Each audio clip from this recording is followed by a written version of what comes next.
अस्सलामुअलैकुम वरहमतुल्लाहि वबरकातुहू। Welcome back to our new video. मैं हूं असलम शेख और आप देख रहे हैं राय दीन। उम्मीद करता हूं कि आप सब खैरियत से होंगे। मैं आप सभी से पहले माफ़ी मांगना चाहूँगा क्योंकि मैंने कई दिनों से वीडियो अपलोड नहीं किए, कुछ टेक्निकल प्रॉब्लम की वजह से, और ईद भी थी तो वक्त नहीं मिल पाया। पर मैं आपके लिए बहुत ही बेहतरीन वीडियो लेकर आया हूँ। पर आपने मेरा थंबनेल देखकर पता लगा चुके होंगे आज मैं किस बारे में बात करूँगा। बेशक रूस के साइंसदानों के जरिए पता लगाया गया है कि याजूज माजूज की दीवार मिल चुकी है। अगर किसी को पता नहीं है कि याजूज माजूज कौन है तो आप हमारी ये वीडियो जाके देख सकते हैं। इसका लिंक मैं आपको डिस्क्रिप्शन में दे दूंगा, आप जाके देख लीजिएगा, आपको पता चल जाएगा कि याजूज माजूज कौन है। और हमें इसके जहन में कई सारे सवाल उठ रहे होंगे कि दीवार कहाँ पर होगी, कैसे होगी, याजूज माजूज कौन है, वो दीवार फांदते कब इस तरफ आएंगे, जब आएंगे तो क्या होगा, ऐसे कई सारे सवाल होंगे। तो आपको यही सारे सवालों के जानने के लिए आपको वीडियो पूरा जरूर देखना पड़ेगा बिना स्किप किए। पर उससे पहले अगर आप हमारे चैनल पे नए हो तो चैनल को सब्सक्राइब जरूर कीजिएगा और वीडियो को लाइक कीजिएगा। तो करते हैं वीडियो स्टार्ट।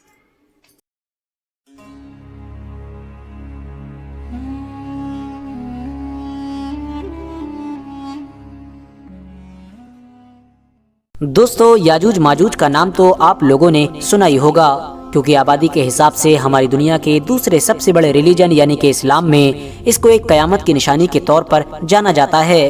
और ये माना जाता है कि जब हमारी ये दुनिया ख़त्म होगी, यानी जब कयामत आएगी, तो उससे पहले हमारी दुनिया में जो 10 बड़ी निशानियां ज़ाहिर होंगी, उनमें से एक निशानी याजूज माजूज का निकलना भी होगा। मगर दोस्तों, अब सवाल यही है कि आखिर ये याजूज माजूज निकलेंगे कहाँ से, कब निकलेंगे, कैसे निकलेंगे और निकल कर करेंगे क्या।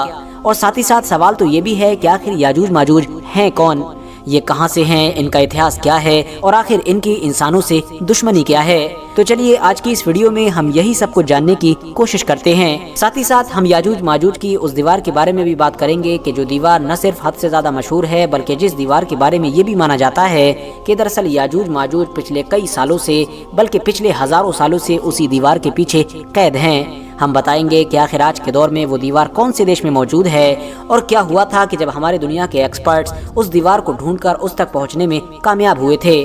आखिर उन लोगों ने वहां पहुंचकर ऐसा क्या देखा था कि जिससे वो लोग हैरान हो गए थे।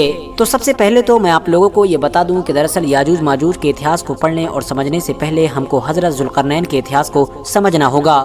मगर फिर से सवाल यही है कि आखिर अब ये जुल्करनैन कौन थे। दरअसल दोस्तों, हुआ ये था कि जब आखिरी पैगंबर यानी कि हजरत मोहम्मद सल्लल्लाहु अलैहि वसल्लम ने अपनी नबुव्वत का ऐलान किया था, यानी लोगों के सामने ये दावा किया था कि मैं अल्लाह का नबी हूँ, तो वहाँ पर मौजूद उस दौर के जो कुछ बड़े बड़े यहूदी आलिम थे, वो दरअसल पैगंबर हजरत मोहम्मद सल्लल्लाहु अलैहि वसल्लम के पास पहुँचे और उनके सामने 3 सवाल रखे और उनसे ये कहा कि अगर आपने इन तीनों सवालों के जवाब दे दिए तो हम मान जाएंगे कि आप अल्लाह के सच्चे नबी हैं, क्योंकि ये तीनों ऐसे सवाल हैं कि जिनका जवाब एक नबी के अलावा कोई भी नहीं दे सकता है। दोस्तों, उन बड़े यहूदी आलिमों की तरफ से जो 3 अहम सवाल पूछे गए थे, उनमें से एक सवाल हजरत जुल्करनैन से रिलेटेड भी था। यानी वो लोग ये जानना चाहते थे कि आप हमें बताइए कि आखिर जुल्करनैन कौन है। और उन्होंने ये सवाल पूछा था कि उस इंसान के बारे में बताइए कि जो दुनिया के 3 कोनों तक गया। इसके बाद बाकायदा वही नाजिल हुई थी और कुरान के अंदर पूरे एक्सप्लेनेशन के साथ जुल्करनैन के बारे में बताया गया था। सिर्फ इतना ही नहीं बताया गया कि आखिर जुल्करनैन कौन थे, बल्कि उनके उन 3 सफरों का भी जिक्र किया गया कि जो उन्होंने दरअसल दुनिया के 3 कोनों तक किए थे। दरअसल दोस्तों, जुल्करनैन हमारी दुनिया के एक ऐसे बादशाह थे कि जो आज से लगभग 2500 साल पहले पैदा हुए थे, यानी कि 580 ईसा पूर्व के करीब में। इस हिसाब से ये हजरत ईसा अलैहिस्सलाम से भी लगभग 500 से 600 साल पहले गुजर गए थे। रहा सवाल इनकी सल्तनत का, तो इनकी सल्तनत आज के दौर के पाकिस्तान से लेकर ग्रीस यानी यूनान तक फैली हुई थी। इस हिसाब से बीच के जितने भी देश हैं, यानी कि तुर्की, सीरिया, इराक, ईरान, अफगानिस्तान, ये सारे ही देश इनकी सल्तनत में आया करते थे। यही वजह है कि हजरत जुल्करनैन की गिनती इतिहास के उन चंद हुक्मरानों के साथ की जाती है कि जिनका राज पूरी दुनिया पर हुआ करता था। यूनानी लोग जहां इनको साइरस द ग्रेट के नाम से जानते थे, तो वहीं ईरानी लोग इनको कोर्श कबीर के नाम से जानते थे। रहा सवाल जुल्करनैन लफ्ज़ का, तो जुल्करनैन का मतलब होता है 2 सींग वाले, और ये नाम उनके उन 2 सींगों की तरफ इशारा करता है जो दरअसल उनके सर पर रखे हुए ताज में हुआ करते थे। इतना ही नहीं, हजारों साल के बाद जब कड़ी रिसर्च के बाद हमारी ये दुनिया इनका मकबरा ढूंढने में कामयाब हो गई थी, तो इनके मकबरे में भी एक ऐसा स्टैचू निकला था कि जिस स्टैचू पर मौजूद ताज में न सिर्फ 2 सींगों को देखा जा सकता है, बल्कि उसके ऊपर दुनिया के 3 कोने भी बने हुए थे, जो सीधे तौर पर हजरत जुल्करनैन के उन मुश्किल भरे 3 सफरों की तरफ इशारा कर रहे हैं कि जो सफर उन्होंने दुनिया के 3 कोनों तक किए थे। मगर दोस्तों, अब आप में से ज्यादातर लोगों के दिमाग में यही सवाल चल रहा होगा कि चलिए वो सब तो ठीक है, मगर जब इनको पहले कोई जानता ही नहीं था तो आखिर उन गिने चुने बड़े यहूदी आलिमों को इनके बारे में कैसे पता था कि जिन्होंने पैगंबर हजरत मोहम्मद सल्लल्लाहु अलैहि वसल्लम से इनके बारे में सवाल किया था। तो मैं आपको बता दूं कि दरअसल हजरत जुल्करनैन का यहूदियों के इतिहास के साथ भी एक गहरा रिश्ता है। वो इसलिए क्योंकि दोस्तों 586 ईसा पूर्व में यानी हजरत ईसा अलैहिस्सलाम से 586 साल पहले हमारी इस दुनिया में बाबुल नाम की सल्तनत हद से ज्यादा ताकतवर हुआ करती थी, बल्कि ये कहिए वो उस दौर की सुपर पावर थी। और उसका जो बादशाह था कि जिसका नाम बख्त नसर हुआ करता था, वो हद से ज्यादा जालिम इंसान था। उसने उस दौर के यरूशलेम शहर पर न सिर्फ हमला किया बल्कि वहाँ पर बेइंतहा लूट मार भी की। वहाँ पर मौजूद हजारों की तादाद में यहूदियों को कत्ल किया और बाकी बचे हुए सभी जिंदा यहूदियों को कैदी बनाकर वो अपने साथ बाबुल ले गया। इतना ही नहीं, जाते जाते यहूदियों का वहाँ पर मौजूद जो फर्स्ट टेम्पल था यानी कि हैकल सुलेमानी, जिसको यहूदी सबसे ज्यादा पवित्र यानी मुकद्दस माना करते थे, उसको भी उसने पूरी तरह से तबाह कर दिया। फिलहाल दोस्तों धीरे धीरे वक्त गुजरता गया और वक्त के साथ दुनिया में बदलाव भी आते रहे। अगले 50 सालों के अंदर ही हजरत जुल्करनैन दुनिया की एक नई ताकत बनकर उभर चुके थे। उन्होंने 539 ईसा पूर्व में यानी हजरत ईसा अलैहिस्सलाम से 539 साल पहले बाबुल पर हमला करके उसको बड़ी आसानी के साथ फतह कर लिया। अब जाहिर है दोस्तों हजरत जुल्करनैन हद से ज्यादा रहमदिल और इंसाफ पसंद इंसान थे। वो जहाँ पर भी जाते थे लोग उनके स्वभाव को देखकर ही उन पर फिदा हो जाते थे और उनकी फौज में ही शामिल हो जाते थे। लिहाजा अब जब उन्होंने बाबुल को फतह किया तो बाबुल के लोग भी उन्हीं के साथ हो गए थे और वहाँ पर मौजूद जो यहूदी थे कि जिनको कुछ साल पहले ही यरूशलेम से गुलाम बनाकर बाबुल में लाया गया था, उनके साथ भी हजरत जुल्करनैन ने बहुत अच्छा सलूक किया। उनको उनके सारे हक वापस दिए और साथ ही साथ उनका जो शहर था जो पूरी तरह से उजड़ चुका था उसको दोबारा बसाने में भी उनकी मदद की। बाकायदा उनको बाबुल से यरूशलेम पहुंचाया और उनके उस हैकल सुलेमानी को भी दोबारा तामीर करवाया कि जिसको बाबुल के बादशाह बख्त नसर ने पूरी तरह से तबाह कर दिया था। और यही वो सारी चीजें हैं कि जिनकी वजह से हजरत जुल्करनैन के यहूदी कौम से न होने के बावजूद भी उनको आज तक यहूदी कौम में एक हीरो के तौर पर याद किया जाता है और उनका नाम भी बड़े ही इज्जत और एहतराम के साथ लिया जाता है। और इसी वजह से ही उस दौर के बड़े यहूदी आलिमों ने हजरत मोहम्मद सल्लल्लाहु अलैहि वसल्लम से हजरत जुल्करनैन से रिलेटेड सवाल भी किया था, क्योंकि उनको पता था कि हजरत जुल्करनैन के बारे में उस दौर में दुनिया का कोई भी आम इंसान नहीं जाना करता था सिवाय खुदा और चंद बड़े यहूदी आलिमों के। फिलहाल दोस्तों अब ये जान लेना भी ज़रूरी है कि आखिर हजरत जुल्करनैन की अपने तीनों सफ़रों के दौरान याजूज माजूज से मुलाकात कब और कैसे हुई थी। तो आपको बता दें कि कुरान में हजरत जुल्करनैन के एक सफ़र से रिलेटेड ये लिखा हुआ है कि वो एक रास्ते पर हो लिया यानी कि एक सफ़र पर निकला, यहाँ तक कि वो सूरज के डूबने की जगह तक पहुँच गया और उसे एक कीचड़ नुमा चश्मे में गुरूब होता हुआ पाया और इसके पास एक कौम को भी पाया। अल्लाह ने कहा कि ऐ जुल्करनैन या तुम इनको सज़ा दो या इनके लिए कोई बेहतर रविश इख्तियार करो। यानी दोस्तों कुरान की इस आयत के ज़रिए से ये बताने की कोशिश की गई है कि हज़रत जुल्करनैन ने अपने 3 सफ़रों में से एक सफ़र वेस्ट की साइड में किया था और वो बढ़ते बढ़ते इतनी आगे पहुंच गए थे कि उनको एक पानी का चश्मा मिला था और वहीं पर ही इन्होंने सूरज को गुरूब होता हुआ पाया था। इतना ही नहीं, वहाँ पर इनकी एक कौम से भी मुलाकात हुई थी जिस कौम ने इनसे याजूज माजूज के बारे में शिकायत की थी। दरअसल याजूज माजूज उस इलाके में रहने वाली एक ऐसी कौम थी कि जो हद से ज़्यादा जालिम और ख़तरनाक थी। आसपास के इलाकों पर हमले करना इनके लिए आम बात थी। या आसपास के कबीलों पर हमले करके उनके आदमियों को पूरी तरह से तबाह बर्बाद कर दिया करते थे, पूरे कबीलों को लूट लिया करते थे, उनके बाकी बचे हुए बच्चों औरतों को गुलाम बना लिया करते थे और इसके अलावा भी न जाने क्या क्या किया करते थे। इतना ही नहीं, आगे कुरान में इनकी लोकेशन के बारे में भी बताया गया है।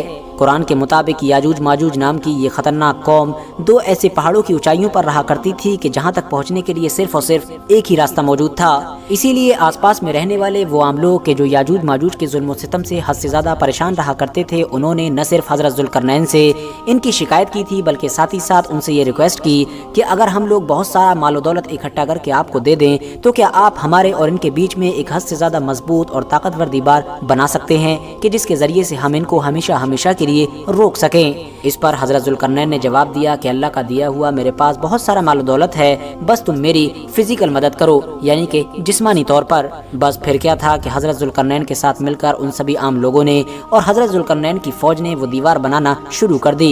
ये दीवार दरअसल लोहे और तांबे को पिघलाकर बनाई गई थी और ये एक ऐसी दीवार थी कि जो कभी भी नहीं टूट सकती थी। तब से लेकर आज तक लगातार याजूज माजूज उसी दीवार के पीछे कैद हैं और तब तक रहेंगे कि जब तक ये दीवार टूट नहीं जाती। और यकीनी तौर पर ये दीवार एक न एक दिन टूटना भी जरूर है। वो इसलिए क्योंकि ये पूरी की पूरी खूंखार और जालिम कौम हर दिन इस दीवार की बुनियादों को खोदने की कोशिश करती है और शाम तक जब ये ज्यादातर काम कर चुके होते हैं तो ये सोचकर वापस चले जाते हैं कि अब हम बचा हुआ काम सुबह को करेंगे, मगर इंशाल्लाह कहना भूल जाते हैं, जिसकी वजह से अब अगले दिन जब ये सुबह में पलटते हैं तो वो दीवार बिल्कुल उसी हालत में मौजूद होती है कि जिस हालत में इन्होंने उसको खोदना शुरू किया था, यानी फिर से मजबूत और बिल्कुल सलामत हो जाती है। मगर दोस्तों, कयामत से पहले वो एक दिन जरूर आएगा कि जब ये शाम में लौटते वक्त इंशाल्लाह भी कह देंगे, और उस इंशाल्लाह की बरकत से ही जब ये अगले दिन आएंगे तो इनकी दीवार बिल्कुल उतनी ही खुदी हुई मिलेगी जितनी ये खुदी हुई छोड़ कर गए थे, जिसकी वजह से इस दीवार में छेद हो जाएगा और ये लोग पूरी तरह से बाहर आ जाएंगे। बाहर आते ही ये लोग इतनी ज्यादा तादाद में होंगे कि सारे दरियाओं का पानी पी जाएंगे, यानी सारी नदियों को सूखा कर देंगे। दोस्तों, अब अगर बात करें सबसे बड़े सवाल के बारे में कि आखिर याजूज माजूज की वो दीवार आज के दौर में कहाँ है, तो मैं आपको बता दूं कि इसके बारे में बड़े बड़े स्कॉलर्स की अलग अलग राय पाई जाती है। डॉक्टर मौलाना अबुल कलाम आज़ाद और इन जैसे कुछ बड़े स्कॉलर्स ने अपनी रिसर्च के बाद ये दावा भी किया था कि दरअसल जिस जगह पर हज़रत ज़ुल्करनैन ने याजूज माजूज की वो दीवार बनाई थी वो दरअसल आज के दौर का दरबन का वो इलाका था कि जो अर्मीनिया और अज़रबैजान के इलाके में मौजूद है। इन लोगों की रिसर्च के मुताबिक इस इलाके में सबसे पहले हज़रत ज़ुल्करनैन ने एक किला बनवाया था और फिर उस किले की दीवारों को ही लोहे और तांबे से मिलाकर बनाया था ताकि आसपास की उन सभी कौमों को याजूज माजूज के हमलों से बचाया जा सके कि जिन कौमों ने हज़रत ज़ुल्करनैन ने अपनी हिफाजत के लिए रिक्वेस्ट की थी।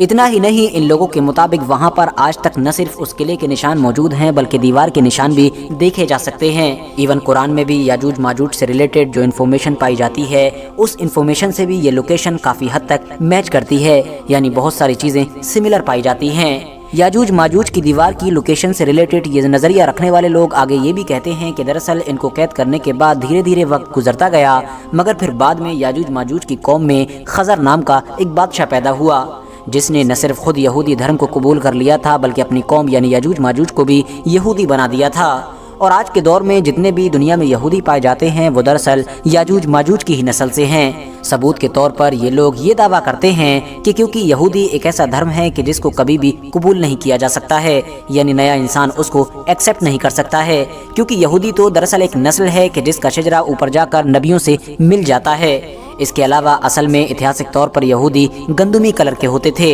मगर आज के दौर के जो यहूदी हैं वो दरअसल गोरे चिट्टे हैं जो आम तौर पर तुर्क नस्ल के लगते हैं। इसके अलावा ये लोग अपनी रिसर्च को और भी ज़्यादा पक्का साबित करने के लिए आखिरी पैगंबर यानी हज़रत मोहम्मद सल्लल्लाहु अलैहि वसल्लम की वो हदीस भी पेश करते हैं कि जिसमें कहा गया था कि याजूज माजूज का फितना हद से ज़्यादा करीब आ चुका है और आज उन लोगों ने अपनी दीवार में इतना बड़ा सुराख कर लिया है। यानी इन लोगों के मुताबिक इस हदीस से ये पता चलता है कि दरअसल इन लोगों ने अपनी दीवार से निकलने का रास्ता नबी अलैहिस्सलाम के दौर में ही ढूंढ लिया था। इतना ही नहीं, दूसरे खलीफा यानी हज़रत उमर रज़ियल्लाहु ताला अन्हु के दौर में मुसलमानों की फ़ौजें इस इलाके में आकर याजूज माजूज से जंगें भी कर रही थीं। मुस्लिम फ़ौजों की याजूज माजूज के साथ इतिहास में जंगें हुई थी। इस बात को सही साबित करने के लिए ये दरअसल सहाबा इकराम की उन कब्रों की मिसाल देते हैं कि जो आज तक अर्मीनिया और अज़रबैजान के इन इलाकों में मौजूद हैं, जो यकीनी तौर पर हम लोगों को हद से ज़्यादा हैरान कर देने वाली चीज़ है। मगर जाहिर है दोस्तों, आप में से ज़्यादातर लोगों के दिमाग में अब यही सवाल चल रहा होगा कि अगर इस रिसर्च को सही मान भी लिया जाए और ये कबूल कर लिया जाए कि आज के यहूदी ही दरअसल याजूज माजूज की नस्ल से हैं, तो आखिर ये लोग क़यामत से पहले पूरी दुनिया पर हमलावर कैसे होंगे? क्योंकि आज तक तो हम लोग आमतौर पर यही पढ़ते और सुनते आए हैं कि याजूज माजूज जो क़यामत से पहले निकलेंगे वो दरअसल पूरी दुनिया पर हमलावर होंगे। तो मैं आपको बता दूं कि दरअसल इन सारे सवालों का जवाब देते हुए ये स्कॉलर्स कहते हैं कि यहाँ पर हमलावर होने का मतलब तलवारों से हमलावर होना नहीं है, यानी हथियारों के जरिए से नहीं, बल्कि यहाँ पर हमलावर होने का दूसरा मतलब है, यानी एक तरह से याजूज माजूज पूरी दुनिया पर हावी हो जाएंगे। और जाहिर है आज के दौर में चाहे आप लोग मीडिया को देख लीजिए, पॉलिटिक्स को देख लीजिए, बिजनेस फील्ड्स को देख लीजिए, दुनिया का कोई भी फील्ड देख लीजिए, हर फील्ड में यहूदी ही पूरी दुनिया में सबसे ऊपर बैठे हैं। वो न सिर्फ सबसे ज़्यादा ताकतवर हैं बल्कि दुनिया को जिस तरह से चाहते हैं उस तरह से कंट्रोल करते हैं और इसी वजह से वो पूरी दुनिया पर हावी और हमलावर हैं। मगर जाहिर है दोस्तों, रिसर्च तो रिसर्च ही होती है। ये किसी भी इंसान की बड़ी मेहनत व मशक्क़त के बाद पर्सनली अपनी कायम की हुई एक राय होती है। इसके अलावा रिसर्च को कुछ भी नहीं माना जाता है। यही वजह है कि डॉक्टर मौलाना अबुल कलाम आज़ाद और इन जैसे बहुत सारे स्कॉलर्स की बड़ी मेहनत और मशक्क़त के बाद की गई इस रिसर्च को आज दुनिया के ज़्यादातर मुसलमान ज़र्रा बराबर भी कबूल नहीं करते हैं। वो इसलिए क्योंकि इन लोगों की रिसर्च आज भी याजूज माजूज से जुड़े बहुत सारे सवालों के जवाब देने के काबिल नहीं है। मिसाल के तौर पर हम सभी जानते हैं कि क़यामत से पहले निकलने वाले याजूज माजूज की जो आबादी होगी वो दरअसल दुनिया के इंसानों से कई गुना ज़्यादा होगी। मगर अगर यहूदियों को ही उनकी नस्ल मान लिया जाए तो यहूदी तो दुनिया का 1% भी नहीं है। इसके अलावा अगर ये मान भी लिया जाए कि याजूज माजूज की नस्ल यहूदी हैं और वो आज़ाद हैं, तो फिर उस हदीस का क्या मतलब रह जाएगा कि जिसमें ये बताया गया है कि याजूज माजूज हर दिन अपनी दीवार को तोड़ने की कोशिश करते हैं। इसके अलावा याजूज माजूज की दीवार से रिलेटेड अर्मीनिया और अज़रबैजान के इलाके की जो लोकेशन ये लोग बताते हैं वो दरअसल 2 पहाड़ों के बीच में होने वाली बात को भी जस्टिफाई नहीं करती है।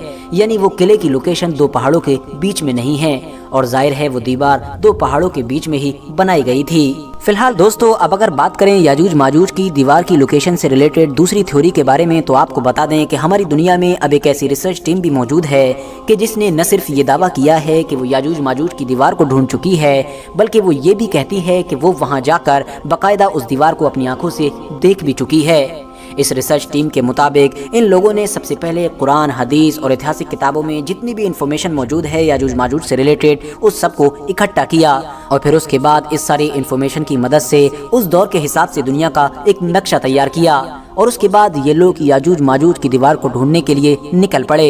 इन लोगों के मुताबिक ये दीवार आज के दौर में किर्गिस्तान नाम के उस देश में मौजूद है जो किसी दौर में सोवियत संघ का हिस्सा हुआ करता था, यानी रूस के अंडर में आया करता था। मगर जब USSR टूटा तो उसके बाद ये एक अलग रियासत बन गई। इन लोगों के मुताबिक इस इलाके में आज के दौर में बहुत कम ही लोग आबाद हैं और देश का ज्यादातर हिस्सा मैदानों और पहाड़ों से भरा पड़ा है, यानी देश का ज्यादातर हिस्सा मैदानी और पहाड़ी है। इसके अलावा बात करें अगर रिसर्च टीम की, तो इसमें कुछ लोग मिस्र के थे जबकि ज्यादातर लोगों का ताल्लुक सेंट्रल एशिया से था। इन लोगों ने 1 साल 4 महीने का लंबा सफर तय किया। इनमें से कुछ लोगों को मौसम की शिद्दत और बहुत सारी सफर की परेशानियों की वजह से अपनी जानें भी गंवानी पड़ी थी। फिलहाल जब ये उस लोकेशन पर पहुंचे तो इन्होंने देखा पहाड़ के बीच में बाकायदा बर्फ का एक ऐसा रास्ता मौजूद है कि जो देखने से ही पता चलता है कि दरअसल वो कुदरती रास्ता नहीं है बल्कि इंसानों के द्वारा ही उसको बनाया गया है। वो इसलिए क्योंकि पास में पड़े हुए पत्थरों से ये पता चलता है कि इसको मेटल यानी कि लोहे और तांबे से पिघलाकर बनाया गया है। इन लोगों ने वहाँ जाकर देखा कि दरअसल 2 पहाड़ों के बीच में वो जो दीवार है कि जो मेटल के जरिए से बनाई गई है उसके ऊपर बर्फ की एक मोटी परत मौजूद है, एक ऐसी मोटी परत कि जो देखने में बिल्कुल सीधी यानी कि फ्लैट दिखाई देती है। अब जाहिर है एक ऐसा इलाका जहाँ पर दूर दूर तक कोई आबादी मौजूद नहीं है, उस इलाके में किसी भी इंसान को एक ऐसी दीवार बनाने की क्या जरूरत पड़ी थी। वैसे तो इस एग्जैक्ट लोकेशन तक कोई भी इंसान ना तो अपनी कार से पहुंच सकता है, न ही किसी जानवर पर बैठकर और न ही इस तरह की किसी और सवारी के जरिए से। मगर जब ये लोग हेलीकॉप्टर के जरिए से इस लोकेशन पर लैंड हुए तो ये लोग देखकर हैरान हो गए कि मेटल डिटेक्टर ने फौरन सिग्नल देना शुरू कर दिए। यानी इन लोगों को ये बताया कि इस बर्फ की मोटी तह के नीचे एक ऐसी दीवार मौजूद है कि जिसको हजारों साल पहले मेटल यानी कि लोहे और तांबे के जरिए से बनाया गया था। मगर जाहिर है दोस्तों, ये भी तो एक्सपर्ट्स की एक रिसर्च ही है और अभी भी ऐसे बहुत सारे सवाल हैं कि जिनका जवाब ढूंढना बाकी है। आज की अपनी वीडियो को हम यहीं पर खत्म करते हैं।